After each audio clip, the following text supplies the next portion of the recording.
Marcus Thompson had always been a man who commanded respect. As the CEO of one of the fastest-growing tech companies in the world, his name carried weight.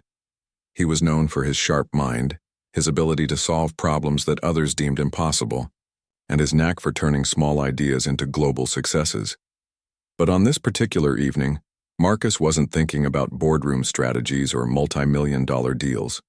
All he wanted was a quiet night at a luxury hotel after a long day of back-to-back meetings. The weather outside was chilly, with a light drizzle making the streets slick under the glow of streetlights. Marcus stepped out of his car, holding his laptop bag in one hand and his suitcase in the other. Dressed in a casual yet polished outfit, a dark blazer over a simple sweater, paired with tailored trousers, he looked every bit like the successful executive he was. Yet as he entered the grand lobby of the hotel, something felt off almost immediately. The lobby itself was breathtaking, with its high ceilings adorned with chandeliers, plush sofas arranged neatly around coffee tables, and soft classical music playing in the background. It was the kind of place where people came to relax, celebrate, or simply bask in the elegance of their surroundings. But none of that mattered when Marcus approached the front desk. Behind the counter stood Sarah, a young woman with a polite smile plastered across her face. At first glance, she seemed friendly enough, but there was an unmistakable shift in her expression when she saw Marcus. Her eyes flickered over him quickly, taking in his skin tone, his casual attire, the way he carried himself, and then her demeanor changed ever so slightly. The warmth in her voice faded, replaced by a tone that bordered on suspicion. "I help you?" she asked, her words clipped and formal. Marcus smiled politely, unfazed by her initial reaction. "Yes, I have a reservation," he said smoothly, placing his ID and credit card on the counter. "It's under Marcus Thompson." Sarah glanced down at the documents, her brow furrowing slightly as if she were trying to piece together some puzzle. After a brief pause, she typed his name into the computer. When the screen confirmed his booking, a deluxe suite for 2 nights, her lips pressed into a thin line. She handed back his ID and credit card without meeting his gaze fully, her movements stiff and mechanical. "Everything seems to be in order," she muttered, sliding the room key toward him.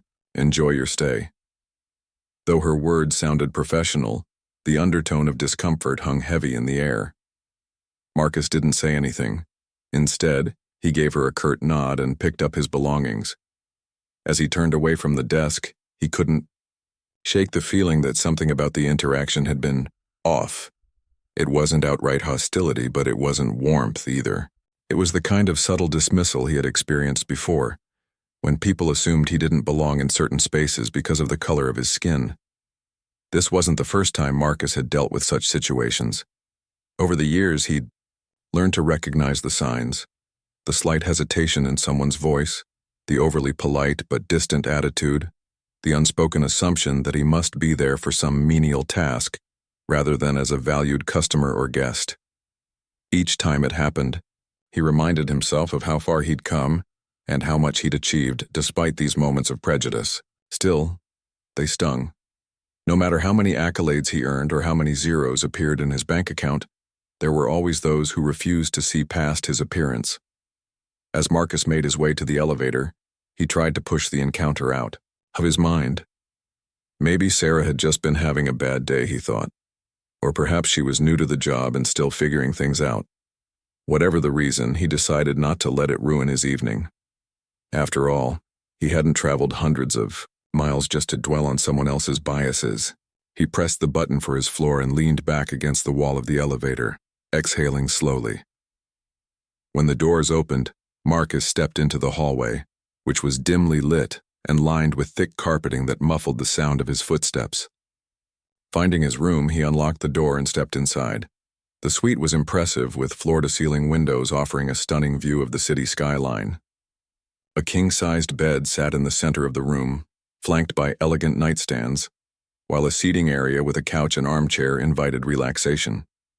For a moment, Marcus allowed himself to appreciate the beauty of the space. This was exactly what he needed, a comfortable retreat where he could recharge before heading into another busy day. He set his suitcase down and unpacked a few essentials, then settled onto the couch with his laptop. Opening his emails, he began reviewing some documents related to an upcoming project. The work helped distract him from the earlier incident at the front desk. By focusing on numbers, charts, and strategic plans, Marcus could momentarily forget about the nagging feeling of being judged unfairly. But even as he worked, part of him couldn't help but wonder, would the same thing happen again tomorrow? Would another staff member look at him and assume he didn't belong here? And more importantly, why did such assumptions persist, even in places that prided themselves on luxury and exclusivity? For now, though, Marcus chose to focus on the present. He closed his laptop, deciding to take a break and clear his head. He grabbed his phone and scrolled through his messages, occasionally responding to urgent queries from his team. Then, realizing he hadn't eaten since lunch, he decided to head downstairs to the hotel lounge for a quick bite and maybe a cup of coffee. As he left his room and walked back toward the elevator, Marcus told himself that the rest of the evening would go smoothly. Little did he know, however, that the worst was yet to come. The hotel lounge was a cozy yet sophisticated space, tucked away in a quiet corner of the ground floor. Soft jazz music played in the background, mingling with the low hum of conversation from guests scattered across the room. The dim lighting created an intimate atmosphere, perfect for unwinding after a long day. Plush armchairs and leather couches were arranged around small tables, each adorned with flickering candles that added warmth to the setting. It was exactly the kind of environment Marcus needed, a place where he could relax without feeling rushed or disturbed. As Marcus entered the lounge, he glanced around briefly before finding a vacant seat near the window. From here, he had a clear view of the city lights outside, their glow reflecting off the rain-speckled glass. He settled into the chair, placing his laptop bag on the table beside him. A waiter soon approached, offering a menu with a polite smile. Marcus ordered a cup of black coffee and a light snack, then leaned back in his chair, letting out a soft sigh of relief. For the first time that day, he felt like he could breathe. But just as he began sipping his coffee and reviewing some documents, on his laptop another staff member walked over. This time it was Kevin, a junior manager who had been working at the hotel for less than a year. Unlike Sarah at the front desk, Kevin didn't bother masking his disdain. His expression was openly skeptical, his eyes narrowing as they swept over Marcus's casual attire and the open laptop in front of him. "Excuse me," Kevin said sharply, his tone cutting through the calm ambiance of the lounge. "What exactly are you doing here?" Marcus looked up, startled by the abruptness of the question. "I'm sorry," he replied, his voice calm but tinged with confusion. Kevin crossed his arms over his chest, his posture rigid and confrontational. "You're not supposed to be here. This area is for guests only." Marcus blinked, taken aback by the accusation. "I am a guest," he said evenly, keeping his tone measured despite the growing irritation bubbling beneath the surface. "I checked in earlier this evening." Kevin scoffed, shaking his head dismissively. "That's unlikely. We don't have anyone matching your description registered as a guest tonight." Marcus frowned, sensing where this was going. It wasn't the first time someone had doubted his legitimacy based solely on appearances. Still, hearing those words, spoken aloud with such certainty, stung more than he cared to admit. He straightened in his chair, meeting Kevin's gaze steadily. "I assure you I am a guest here," Marcus said firmly. "If you'd like, I can show you my room key and ID." For a moment, Kevin hesitated, clearly caught off guard by Marcus's composed response. But instead of backing down, he doubled down on his stance. "Look," he snapped, his voice rising slightly. "We get people trying to sneak into restricted areas all the time. Catering staff, delivery guys, you name it. So unless you can prove otherwise, I'm going to have to ask you to leave." By now, several heads in the lounge had turned toward them, curious about the commotion. Some patrons exchanged uneasy glances while others pretended not to notice, burying themselves deeper into their conversations or books. Marcus, however, remained unfazed. He reached into his pocket and pulled out his room key, along with his driver's license, sliding both items across the table toward Kevin. "There," he said, his voice steady but laced with quiet authority. Does that satisfy your doubts? Kevin picked up the items reluctantly, examining them closely. His face flushed red as he realized his mistake. The name on the ID matched the reservation, and the room key confirmed Marcus's status as a legitimate guest. Despite this evidence, Kevin refused to apologize outright. Instead, he muttered something under his breath about these kinds of mix-ups happening all the time, and handed the items back to Marcus. "Fine," Kevin said gruffly, stepping back awkwardly. "Sorry for the inconvenience." But the damage had already been done. Marcus watched as Kevin retreated quickly, disappearing behind a curtain of embarrassment. Though the confrontation was technically resolved, the tension lingered in the air like a storm cloud refusing to dissipate. Marcus took a deep breath, exhaling slowly as he tried to steady himself. The weight of what had just happened pressed heavily on his shoulders. He thought about the countless times similar scenarios had unfolded throughout his life, moments when assumptions about his identity overshadowed reality. Whether it was being mistaken for a valet at a high-end restaurant or being ignored during networking events because no one believed he belonged there, Marcus had learned to navigate these situations with grace and resilience. Yet, no matter how many times it happened, it never became easier to endure. Each incident chipped away at his patience, leaving behind fragments of frustration and disappointment. After a few moments of silence, Marcus decided to focus on finishing his coffee and snack. He closed his laptop and set it aside, choosing instead to stare out the window at the glittering cityscape beyond. The view was breathtaking, but even its beauty couldn't fully distract him from the lingering bitterness in his chest. He replayed the interaction with Kevin in his mind, dissecting every word and gesture. What bothered him most wasn't just the assumption that he didn't belong. It was the blatant disrespect that followed once he proved otherwise. When the waiter returned to check on him, Marcus forced a polite smile and assured him everything was fine. "Just need a refill," he said, holding up his empty coffee cup. The waiter nodded and hurried off, leaving Marcus alone with his thoughts once again. As he waited for his drink, Marcus considered whether he should report the incident to hotel management. Part of him wanted to let it go. He was tired, and arguing with indifferent staff members wasn't how he envisioned spending his evening. But another part of him knew that staying silent would only perpetuate the cycle. If he didn't speak up, nothing would change. People like Kevin would continue making snap judgments based on stereotypes, and others who looked like him might face the same treatment. Or worse. By the time his coffee arrived, Marcus had made up his mind. He thanked the waiter absently, barely tasting the fresh brew as he sipped it. His resolve hardened with each passing second. He wouldn't confront Kevin directly. That would only escalate things unnecessarily. But he would make sure the hotel's higher-ups were aware of what had transpired. After all, establishments like this prided themselves on providing exceptional service to their guests. Discrimination, intentional or not, had no place in such an environment. With renewed determination, Marcus finished his drink and gathered his belongings. As he stood up to leave the lounge, he glanced around one last time, taking in the opulent surroundings. For a brief moment, he allowed himself to imagine what it might feel like to truly belong here, to walk through these halls without questioning whether he'd be treated fairly. Then, brushing aside the thought, he headed toward the elevator, ready to take the next step. Little did Marcus know his decision to act would set off a chain reaction, one that would ripple through the hotel's staff and operations faster than anyone could have anticipated. Back in his suite, Marcus closed the door behind him and leaned against it for a moment, letting the weight of the evening settle over him. The luxurious room, with its plush furnishings and breathtaking view, suddenly felt less comforting.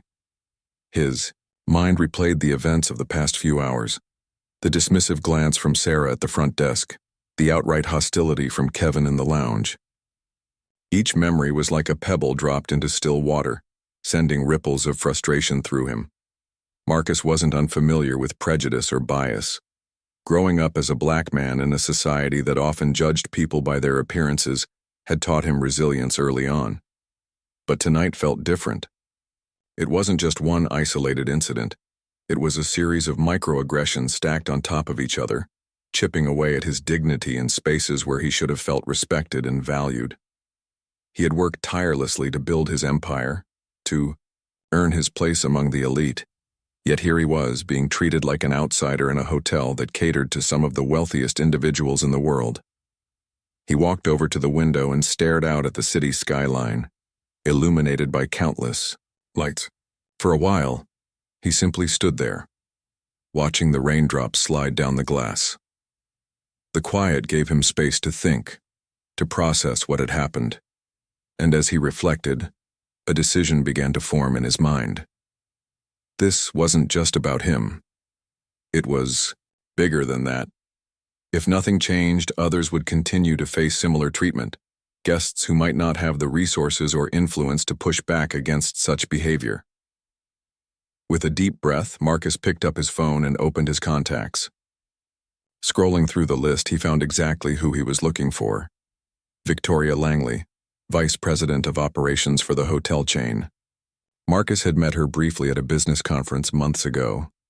She struck him as someone who took pride in her company's reputation and genuinely cared about maintaining high standards. If anyone could address this issue effectively, it was her. The call connected after only 2 rings. Victoria Langley speaking, came the crisp, professional voice on the other end. Ms. Langley, this is Marcus Thompson, he said calmly, though his tone carried an unmistakable seriousness. I hope I'm not disturbing you. There was a brief pause before Victoria responded, her voice softening slightly.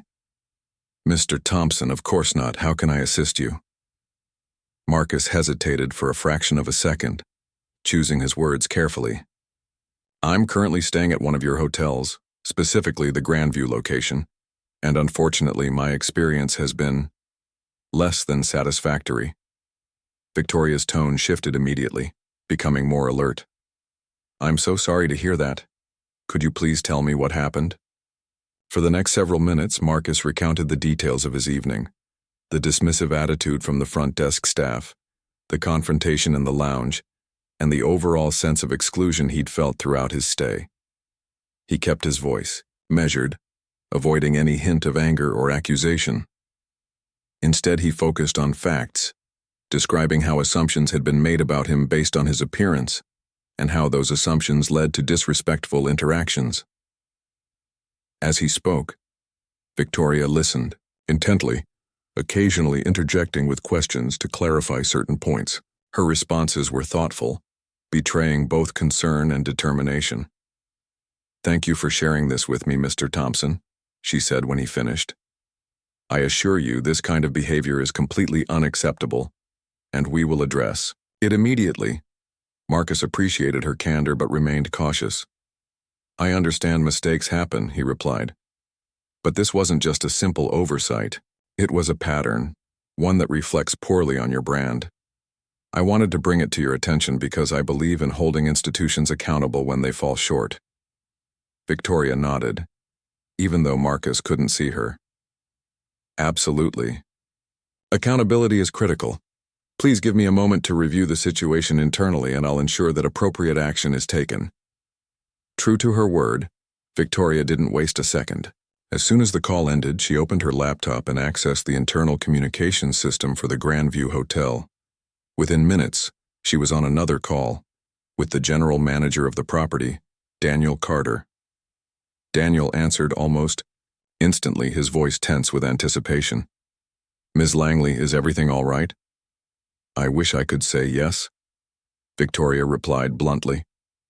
We've received a serious complaint from one of our guests, a very important guest.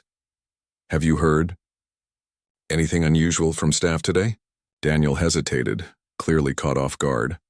Not that I'm aware of. Who's the guest? Marcus Thompson, Victoria said firmly. Does that name ring a bell? It did. Daniel visibly stiffened on the other end of the line. Yes, he checked in earlier this evening. Is there an issue? There certainly is, Victoria continued, her tone sharpening. According to Mr. Thompson, he experienced discriminatory treatment from multiple members of your team. He described specific incidents involving staff at the front desk and in the lounge. I need a full report on this matter within the hour, including security footage, written statements from all employees involved, and any additional context you can provide." Daniel swallowed audibly. "Of course, Ms. Langley. I'll get started right away." While Daniel scrambled to gather the requested information, Victoria turned her attention to reviewing the hotel's policies on discrimination and customer service. Though the chain prided itself on inclusivity and professionalism, she knew that such values meant nothing if they weren't enforced consistently. By the time Daniel sent over the preliminary findings, Victoria had already formulated a plan of action. The security footage painted a clear picture of what had transpired. From Sarah's hesitant interaction at the front desk to Kevin's aggressive confrontation in the lounge, the evidence left no room for doubt. Both employees had acted unprofessionally, failing to uphold the standards expected of them.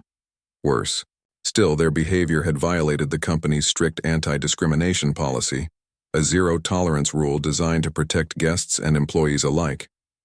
Victoria wasted no time. She drafted termination letters for both Sarah and Kevin, citing their conduct as grounds for immediate dismissal.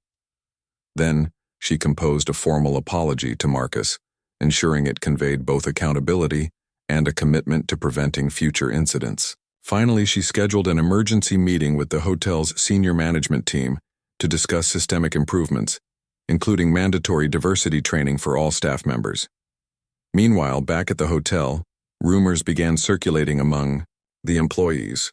Word spread quickly that a VIP guest had complained directly to corporate headquarters, and that the fallout was severe. Some staff members dismissed the gossip as exaggeration, assuming it would blow over without consequence.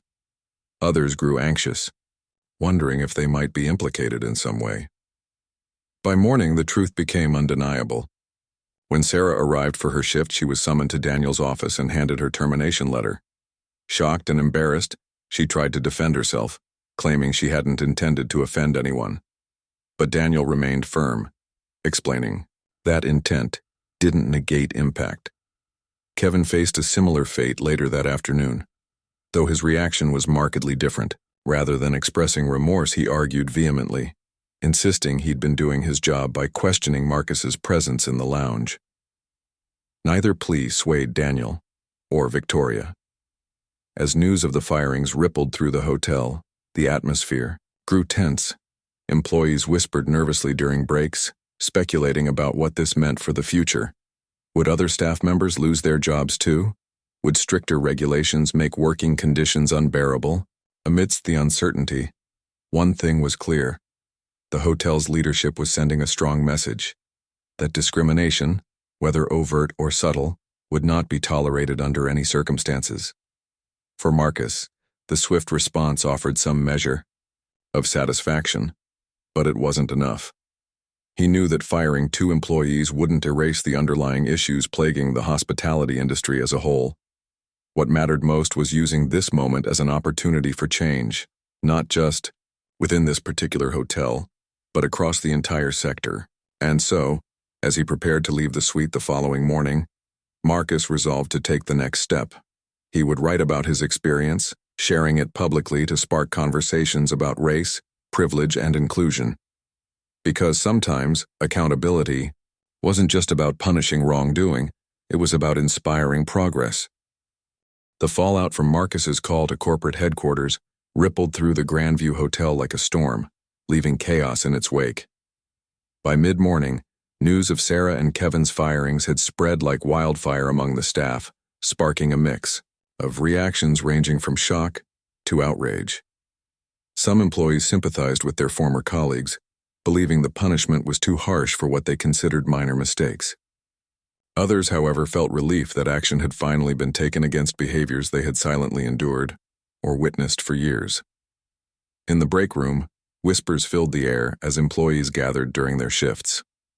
A young waitress named Jenna shook her head as she poured herself a cup of coffee. "I can't believe they got fired over something so small," she muttered to her coworker Mark. "Sure, they messed up, but doesn't everyone make mistakes sometimes?" Mark, who had worked at the hotel for nearly a decade, leaned back against the counter and crossed his arms. "It wasn't something small. he replied pointedly. You weren't there when it happened, Jenna. I saw how Kevin talked. To that guest, he practically accused him of being an imposter. And Sarah? She barely looked the guy in the eye when he checked in. If anything, this is long overdue. Jenna frowned, unsure how to respond. She hadn't been present during the incidents, but she knew enough about Kevin's attitude to suspect Mark was right. Still, the idea of losing your job over a single interaction seemed extreme.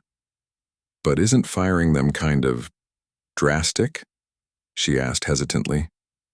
What if it ruins their careers? It might, Mark admitted with a shrug. But maybe it'll teach them, and the rest of us, a lesson we desperately need to learn. This isn't just about one bad day or two rude comments. It's about treating people with respect no matter who they are or what they look like. As the conversation continued, other employees chimed in, sharing their own experiences of witnessing bias or unfair treatment within the hotel. One housekeeper recounted how a guest once assumed she couldn't speak English because of her accent, speaking to her slowly and loudly despite her fluency. Another bartender described a time when a manager questioned why he was serving drinks in the VIP lounge, implying he didn't belong there. These stories painted a troubling picture, one that revealed deep-rooted issues lurking beneath the surface of the hotel's polished exterior. Upstairs in the executive offices, Daniel Carter, the general manager, sat at his desk, staring blankly at the termination letters he'd signed earlier that morning. His hands trembled slightly as he set the documents aside, guilt gnawing at him. He had always prided himself on running a tight ship, ensuring that guests received top-notch service and that employees followed protocol. But now, faced with the reality of systemic discrimination within his own team, he realized how much he had overlooked, or worse, ignored. Daniel picked up the phone and dialed Victoria Langley's number, needing guidance on how to move forward. When she answered, her voice was calm but firm. How are things holding up at your end? She asked.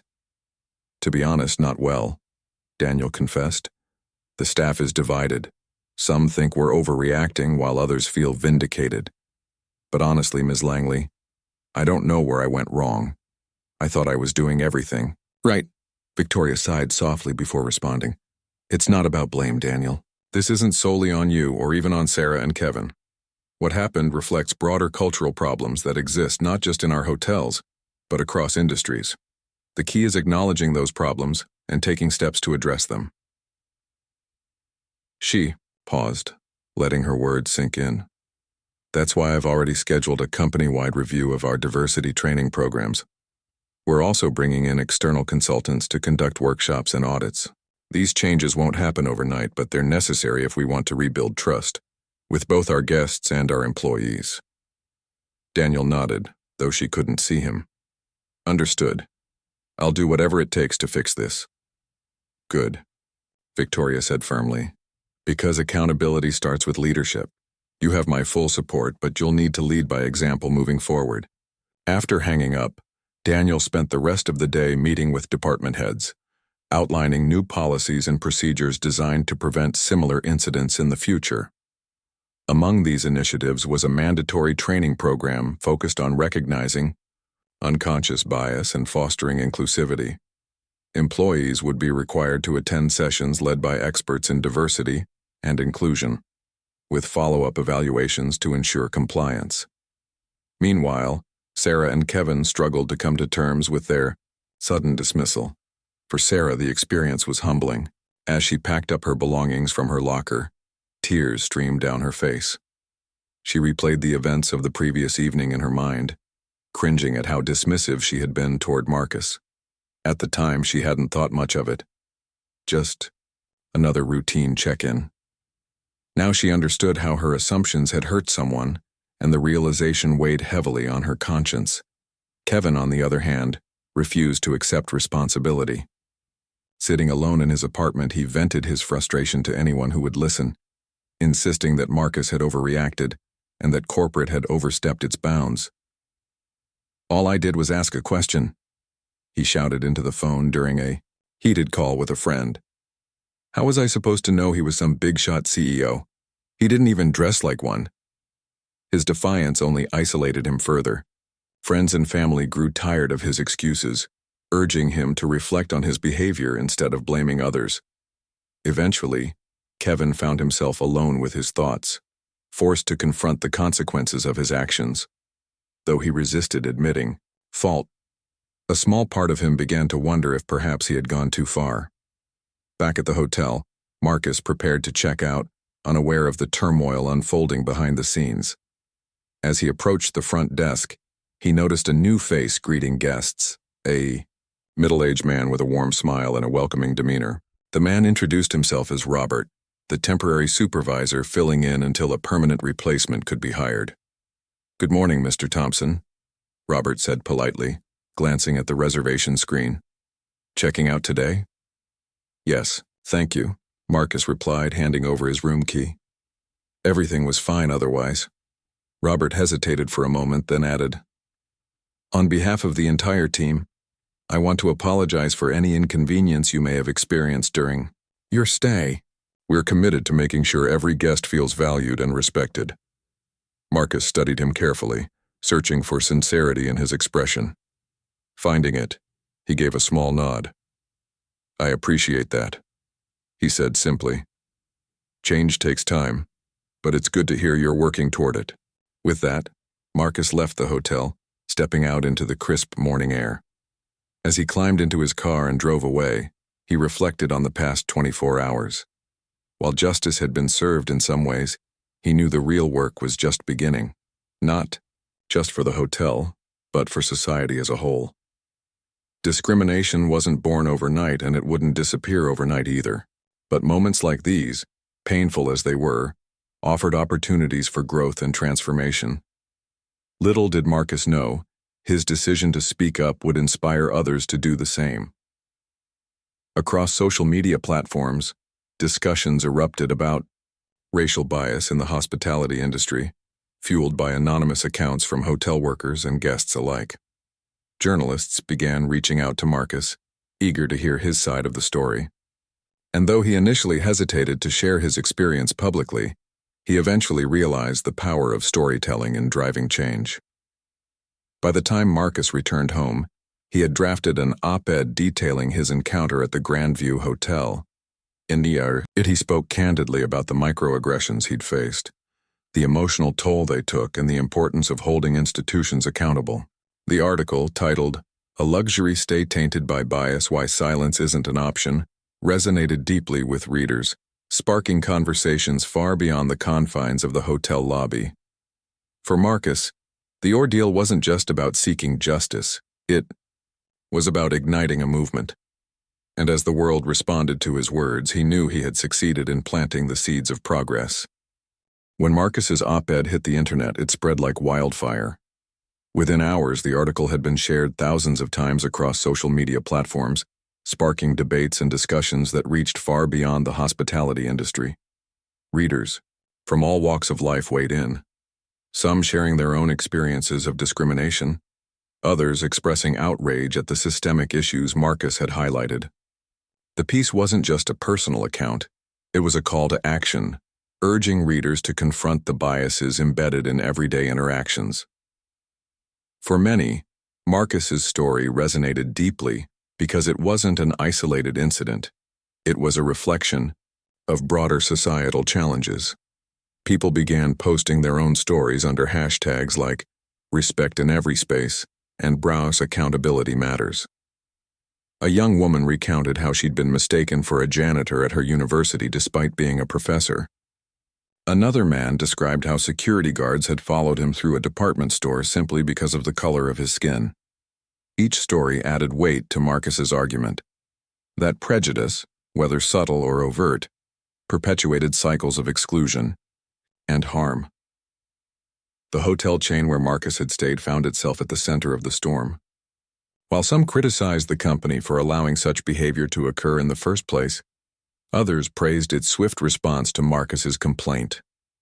Victoria Langley became a focal point of attention, with journalists seeking interviews to understand how she planned to address the cultural shortcomings within the organization. In press releases and interviews, Victoria emphasized that accountability was only the first step. "We're committed to creating lasting change," she said during one televised interview. "This isn't about punishing individuals, it's about transforming systems." True to her word, Victoria rolled out a comprehensive initiative aimed at fostering inclusivity and dismantling biases within the hotel chain.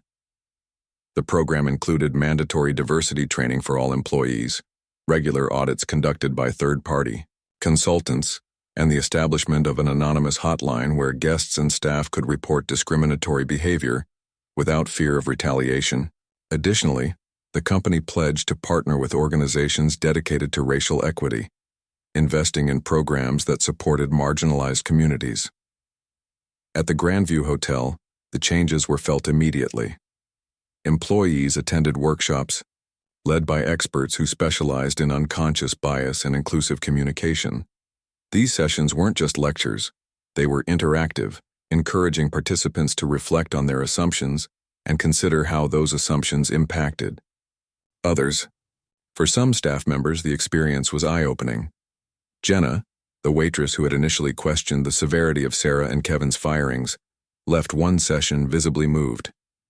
"I never realized how much my words, or lack of them, could affect someone," she admitted to a colleague afterward. "It's not enough to not be racist. We have to actively work to create spaces where everyone feels welcome." Meanwhile, Robert, the new supervisor at the front desk, took charge of implementing these changes on the ground. He introduced daily team meetings where employees could discuss challenges they faced in providing equitable service and brainstorm solutions together. Slowly but surely, the atmosphere at the hotel began to shift. Guests noticed the difference, too. Many commented on the warmth and attentiveness of the staff, noting how refreshing it was to feel genuinely valued. As for Marcus, the aftermath of his decision to speak out proved both rewarding and challenging. On one hand, he received overwhelming support from strangers, colleagues, and even competitors in the business world. His op-ed opened doors for him to speak at conferences and panel discussions about leadership, diversity, and the importance of using one's platform for good. On the other hand, the sudden spotlight brought its own set of pressures. Some critics accused him of exaggerating the situation for publicity, while others dismissed his efforts as performative activism. Despite the negativity, Marcus remained steadfast in his mission. He used his influence to amplify voices that might otherwise go unheard. Through partnerships with advocacy groups, he launched a mentorship program designed to help young professionals from underrepresented backgrounds break into industries traditionally dominated by privilege. He also collaborated with hotels and businesses outside his own network, encouraging them to adopt similar initiatives focused on inclusivity and accountability. Over time, Marcus came to see his experience at the Grandview Hotel not as a defeat, but as a turning point, a moment that forced him to confront uncomfortable truths and take meaningful action. It reminded him of the resilience he'd cultivated throughout his life and reinforced his belief in the power of collective effort. Change wouldn't happen overnight, but every small step mattered. One evening, several months after the incident, Marcus returned to the Grandview Hotel.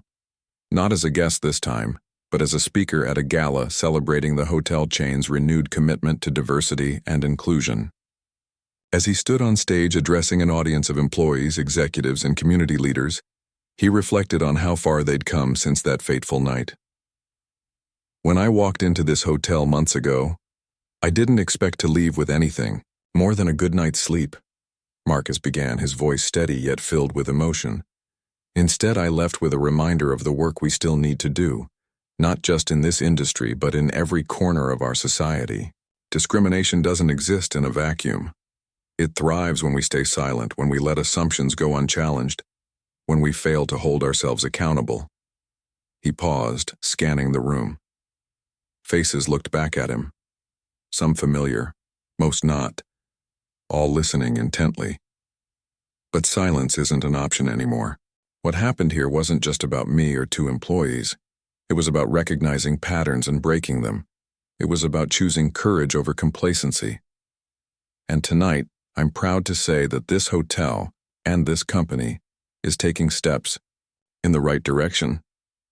The crowd erupted into applause, but Marcus knew the journey was far from over.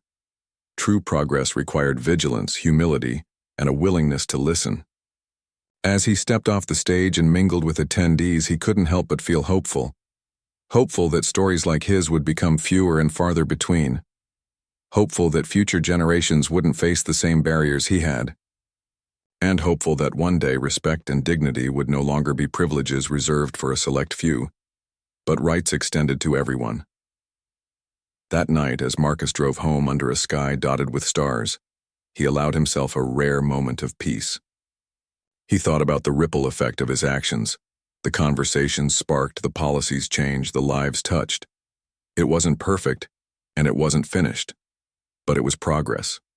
And sometimes progress was enough.